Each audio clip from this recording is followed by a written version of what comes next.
A paz do Senhor, irmãos. Andréia aqui, Deus te abençoe. Estamos dando seguimento em mais um estudo da Escola Bíblica Dominical, a Escola Bíblica Dominical para adolescentes. Então, ei, adolescente, fica aqui comigo. Hoje nós vamos falar sobre um vilão, muito vilão, que está aqui, ó, no devocional dos 40 dias com a Liga da Justiça. E o mais importante, vamos ver a diferença entre esse vilão e o Deus da Bíblia. Vem comigo que vai ser bênção.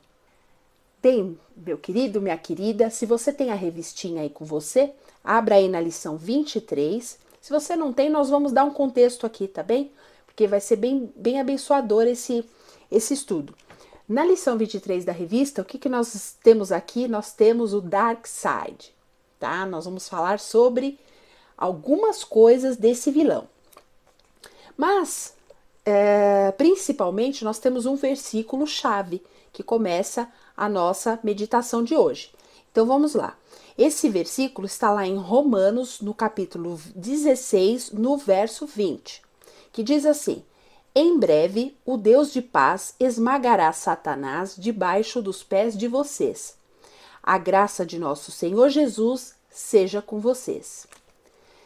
Bem, o Darkseid, gente, é um vilão daqueles, né? Tem todo um contexto aqui e tal. Ele é um cara bem do mal, bem do mal. E algumas das características dele, ó. Ele pode lançar raios ômega pelos olhos, capazes de mudar de direção conforme sua vontade, sendo muito difícil para seus adversários desviarem.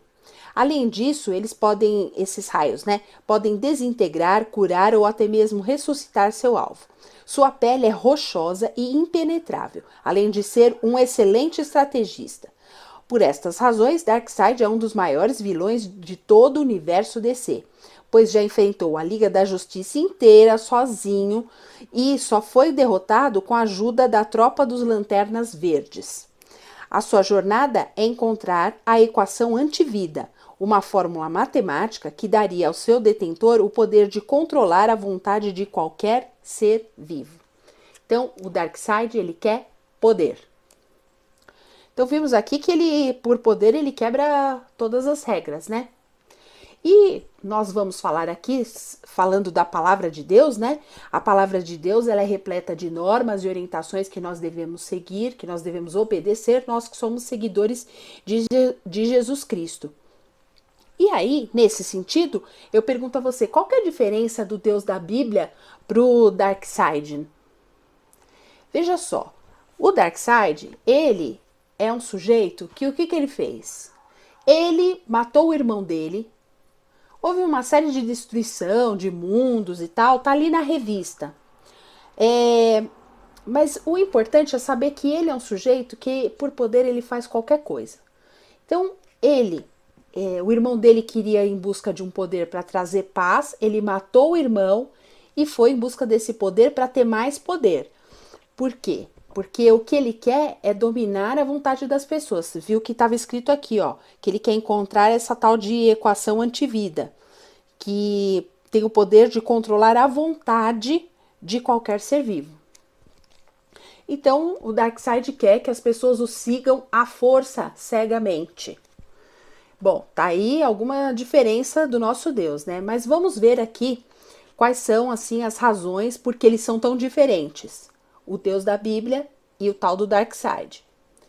Então, a primeira razão é que está lá em Deuteronômio capítulo 8, verso 5, que fala assim: portanto, saibam em seu coração que assim como um homem disciplina o seu filho, assim o Senhor, seu Deus, disciplina vocês. Então, nós temos um Deus que ele nos protege. Então, essas regras que tinham, inclusive lá no Velho Testamento, os mandamentos, era para proteger o povo, para estabelecer uma vida mais excelente. Então, Deus é um pai amoroso. E um pai amoroso faz o quê? Ele protege os seus filhos, né? Uma outra razão porque eles são diferentes é a santificação. E aí Deus fala lá em Levítico, lá no Velho Testamento, capítulo 20, verso 26. Sejam santos para mim, porque eu, o Senhor, sou santo e os separei dos outros povos para que sejam meus. Então aqui é que existem regras e mandamentos na Bíblia para a santificação do indivíduo, mas Deus, ele é o nosso espelho. Veja só que Deus é o nosso exemplo, ele é a nossa régua. Muito diferente desse dark side aí. Uma outra razão da diferença entre eles é o amor voluntário. Então, aqui na Bíblia, lá em João, capítulo 14, verso 21, na primeira parte, tá lá: aquele que tem os meus mandamentos e os guarda, esse é o que me ama. Então, veja só, seria muito simples se nós não tivéssemos que escolher nada em nossas vidas, né? Que todas as decisões elas fossem tomadas alheias à nossa própria vontade. Isso seria muito cômodo. Mas o que acontece? Deus, ele é um pai amoroso e ele quer que nós sejamos seus filhos e que nós o amemos voluntariamente. E que por isso mesmo a gente o obedeça às suas leis de uma maneira voluntária. Então, quer dizer que a escolha nas nossas vidas, ela é fundamental. Por quê? Porque a escolha demonstra quais são as reais motivações do nosso coração. Veja só a generosidade de Deus perto desse dark side aí. Por quê? Esse dark side, o que ele queria? Ele quer dominar as pessoas de uma forma que ele quer controlar inclusive a vontade. E com o nosso Deus não é assim. O nosso Deus é um pai amoroso, zeloso, que ele quer nos proteger, ele quer que nós sejamos santos como ele é santo, ele deseja um amor voluntário, ele quer que nós o adoremos em espírito e em verdade. E aí, o que a gente começa a pensar a partir dessa meditação dessa revista é que também o amor de Deus ele não pode estar contido apenas nas palavras ou nas canções. É preciso atitudes que demonstrem o amor, né? Então a fé, ela não descarta o nosso pensamento e o intelecto, mas Deus ele busca dos seus filhos que ele o adorem em espírito e em verdade. E aí, o que nós queremos propor aqui, que a revista inclusive coloca para nós? Que você identifique aí 3 músicas cristãs, as suas músicas prediletas. Se elas forem em outro idioma, você procura lá a tradução direitinho. Importante que você compreenda toda a letra.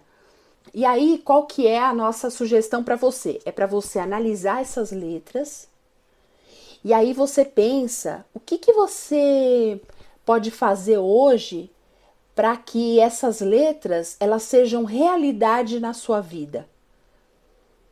E aí você anota a resposta. Por exemplo, eu tô lembrando aqui de uma música que eu gosto, que é do Diante do Trono, que chama Preciso de Ti. Então, o que eu tenho feito, o que eu posso fazer, né? Porque a letra fala preciso de ti, como a corça anseia por águas, assim tenho sede. Isso é inclusive uma passagem bíblica. O que eu tenho feito para saciar a minha sede? Aonde eu tenho buscado, que fonte eu tenho ido para saciar a minha sede? Então é mais ou menos isso que você tem que fazer. Você escolhe lá as suas 3 canções prediletas, aí você para e olha o que aquelas palavras, o que aquela canção está falando, o que aquela letra te diz. Se for em outra língua, como eu falei, busca lá a tradução para você entender direitinho. E aí, a partir disso, veja o que aquela letra ela tem produzido em você. Eu nunca tinha parado para pensar. Eu gostava da música, mas não tinha. Mas é isso que nós estamos pedindo, para você olhar, para você fazer essa reflexão e aí você buscar estratégias para que você possa ter atitudes condizentes com o que tem lá naquela música. Tá bem? Então, aqui, o amor não pode estar contido apenas em palavras e canções. Tem que ser traduzido em atitudes. Amém? Então, meus queridos, é isso que tínhamos para falar hoje. Que Deus te abençoe e que tenha sido bênção para você essa reflexão. Amém? Nós temos outros conteúdos da escola bíblica, outros personagens, outros estudos abençoadores, e você pode achar aqui mesmo nesse canal, no nosso canal, nos outros vídeos, inclusive de outros irmãos que vêm ministrando. Amém? Meus queridos, Deus abençoe a vida de vocês e que vocês fiquem na paz e até um próximo encontro, se Deus quiser. Tchau, tchau.